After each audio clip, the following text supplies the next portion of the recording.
कबूतर जंगल का राजा था। वो बहुत ही ईमानदार और अच्छा पक्षी था। इसी कारण जंगल के सभी पक्षियों ने उस कबूतर को अपना राजा बना रखा था। राजा कबूतर की एक छोटी बेटी थी जिसका नाम लूसी था। राजा कबूतर अपनी बेटी से बहुत प्यार करता था, परंतु उसे किसी न किसी काम से हर रोज दूर दूर जाना पड़ता था। इसलिए राजा कबूतर ने तोते से कहा, तोते, आप तो जानते हो मुझे हर रोज किसी ना किसी काम से बाहर जाना पड़ता है और पीछे मेरी बेटी अकेली हो जाती है। मेरी बेटी अभी छोटी है और मैं चाहता हूँ कि अपनी बेटी के ख्याल रखने के लिए किसी पक्षी को तनख्वाह पर रख लूँ। राजा जी, बहुत अच्छा विचार है आपका। ऐसे आप कहीं भी जाएंगे तो आपकी बेटी की चिंता नहीं होगी आपको। मेरी नजर में एक चिड़िया है जो बहुत मेहनती है और बहुत अच्छी भी। वो आपकी बेटी का ध्यान अपनी बेटी की तरह ही रखेगी। तो फिर जाओ तोते और जल्दी से बुला लाओ उस चिड़िया को। फिर तोता वहाँ से चला जाता है और चिड़िया को सारी बात बताता है। फिर उस चिड़िया को साथ लेकर कबूतर राजा के पास पहुँच जाता है। चिड़िया, आपको अच्छे से अच्छा भोजन मिलेगा और सब कुछ, परंतु आपने मेरी बेटी का अच्छे से ध्यान रखना है। कबूतर राजा जी, मैं आपकी बेटी का अच्छे से ध्यान रखूंगी और इसे अपनी बेटी की तरह ही पालू पोसूंगी। कालू कौवा और गोरी कौवी भी उसी जंगल में रहते थे। वो तो चिड़िया से पहले ही बहुत जलते थे। कालू जी, ये क्या हो गया? कबूतर राजा ने उस छोटी चिड़िया को अपनी बेटी की रक्षा के लिए रख लिया है। अगर ये काम हमें मिल जाता तो तरह तरह के शाही खाने हम खाते। और करना क्या था, बस उस छोटी कबूतरी पर नजर ही तो रखनी थी। अब तो वो छोटी चिड़िया खाएगी शाही भोजन, परंतु गोरी, मैंने भी एक उपाय सोच लिया है। मेरा सुंदर पति, मुझे तो पहले ही पता था मेरा कालू किसी से कम नहीं, जरूर कोई ना कोई उपाय निकालेगा। फिर कालू कौवा गोरी कौवी के कान में कोई बात बताता है जिसे सुनकर वो कौवी बहुत खुश हो जाती है। फिर वो दोनों रानो चिड़िया के पास आते हैं। रानो चिड़िया, कबूतर राजा जी कहाँ हैं? गोरी बहन, कबूतर राजा तो किसी जरूरी काम से दूसरे जंगल गए हुए हैं। परंतु चिड़िया, आपके लिए एक बहुत बुरी खबर है।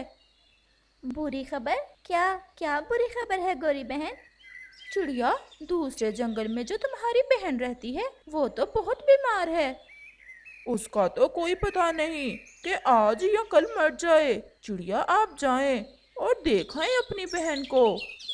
परंतु कबूतर राजा नहीं है और लूसी के पास भी तो कोई और नहीं है। लूसी की चिंता तुम ना करो, हम बैठे हैं लूसी के पास। आप लूसी को अकेला छोड़कर कहीं न जाना, मैं शाम तक लौट आऊंगी। फिर रानो चिड़िया दूसरे जंगल अपनी बहन को देखने चली जाती है। चल भी कालू, अभी मौका है, उठा इस लूसी को और छुपा दे इसे कहीं पहाड़ों में जाकर। और फिर मरेगी छोटी चिड़िया कबूतर राजा से। वो छोटी लूसी कबूतर को उठाते हैं और वहां से भाग जाते हैं। जंगल के बाहरी हिस्से में जाकर कौवा और कौवी कबूतर राजा की बेटी लूसी कबूतरी को एक पेड़ के साथ बांध देते हैं। अब जल्दी से जाकर कबूतर राजा को बताते हैं कि चिड़िया ने उसकी बेटी को मार दिया है। फिर कौवा और कौवी वहां से चले जाते हैं। मुझे बचाओ, कोई तो मुझे बचाओ। ये कौवा और कौवी ना जाने क्यों मुझे यहाँ बांधकर चले गए हैं। वो लूसी कबूतरी ऐसे मदद की को हार लगाती है, परंतु वहाँ तो कोई था ही नहीं। कोई होता तो उसकी आवाज सुनता। शाम होने को थी और कबूतर राजा भी लौटकर आ जाता है। वो तो अपनी छोटी बेटी लूसी कबूतरी को ना देखकर बहुत चिंतित हो जाता है। वो पास में बैठे तोते से कहता है, तोते, ना तो वो चिड़िया है और ना ही मेरी बेटी। किसी को कुछ पता नहीं है कि मेरी बेटी कहाँ है। मैंने हर जगह तलाश की है। राजा जी, वो चिड़िया तो बहुत अच्छी है, वो कोई ऐसी हरकत नहीं कर सकती। मैं तो खुद सोच रहा हूँ कि ये सब कैसे हुआ और हमारी लूसी कबूतरी कहाँ चली गई है। ऐसे ही वहाँ कौवा और कौवी आ जाते हैं। कौवी तो आते ही रोना शुरू कर देती है। मेरी लूसी कबूतरी, मेरे राजा कबूतर जी की बेटी कितनी अच्छी थी, ये क्या हो गया? राजा जी, हम पहाड़ों पर गए थे कि हमने देखा कि रानो चिड़िया ने एक चील को बुलाया हुआ था। क्या चिड़िया ने चील को क्यों बुलाया हुआ था? मैं बताती हूँ राजा जी। फिर उस जालिम चिड़िया ने आपकी बेटी को उस चील के हवाले कर दिया और फिर आपकी बेटी बहुत रोई, बहुत चीखें मारी। नहीं, ऐसा नहीं हो सकता। मेरी छोटी सी बेटी मार दी उस जालिम चिड़िया और चील ने। पास में बैठा तोता ये सब सुनकर तो बहुत हैरान था। वो जानता था कि चिड़िया तो कभी ऐसा नहीं कर सकती। हो ना हो, ये सब तो उन कौवों का ही कोई चक्कर है।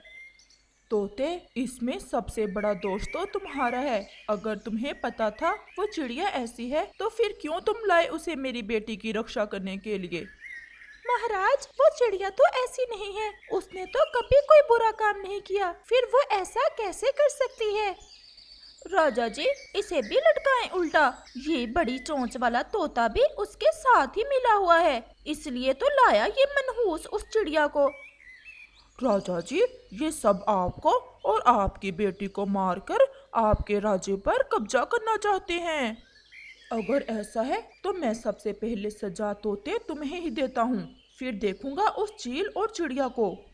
फिर कबूतर उल्लू सिपाही को बुलाता है और कहता है, कल सुबह का सूरज निकलने से पहले पहले इस तोते को फांसी लगा दी जाए और उस जालिम चील और चिड़िया की खोज में सिपाही भेज दिए जाएं। जैसे ही वो चील और चिड़िया मिले तो फिर उन्हें भी फांसी दो। ये हुआ ना आपका न्याय राजा जी। ये जुल्म है, मैंने कुछ नहीं किया और वो चिड़िया भी बेगुनाह है। ये किसी की चाल है, कोई और है जो आपका दुश्मन है। चुप कर जाओ गद्दार तोते, मेरी किसी से क्या दुश्मनी हो सकती है? इसे ले जाओ। फिर सिपाही तोते को वहाँ से ले जाता है। पारो बहन, आप तो ठीक हैं। फिर कव्वे और कव्वी ने मुझे ये क्यों कहा कि आप बहुत बीमार हैं? रानो बहन, आपको तो पता है वो कितने शरारती पक्षी हैं। उन्होंने ऐसे ही आपसे मजाक किया होगा और आप सच समझ गईं।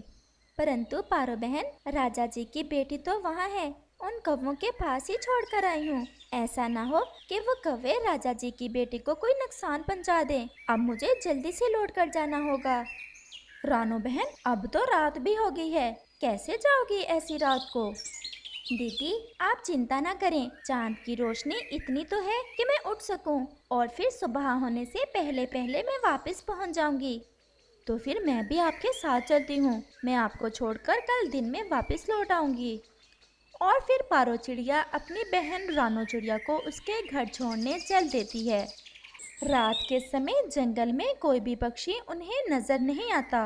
वो दोनों बहनें उड़ती उड़ती नदी के ऊपर से गुजरती हैं और फिर पहाड़ों वाला जंगल आ जाता है। वो थक जाती हैं और थोड़ा आराम करने के लिए वहाँ एक पेड़ पर बैठ जाती हैं। मुझे तो जरा भी विश्वास नहीं है उन कौवों का। मुझे उन कौवों को राजा जी की बेटी के पास नहीं छोड़कर आना चाहिए था। वो तो बहुत शैतान है। वो ऐसे ही बातें कर रही थी कि चिड़िया की नज़र जमीन पर पड़ती है। वहाँ तो राजा की बेटी लूसी कबूतरी एक पेड़ के साथ बंधी हुई थी। वो दोनों बहनें जल्दी से उसके पास जाती हैं। लूसी, मेरी बच्ची, ये क्या, आप यहाँ कैसे हो और किसने आपको यहाँ रस्सियों से बांधा है? आंटी, मुझे कालू कव्वे और गोरी आंटी ने यहाँ रस्सियों से बांधा था। मैं बहुत रोई, परंतु वो मुझे रोता छोड़कर यहाँ से चले गए।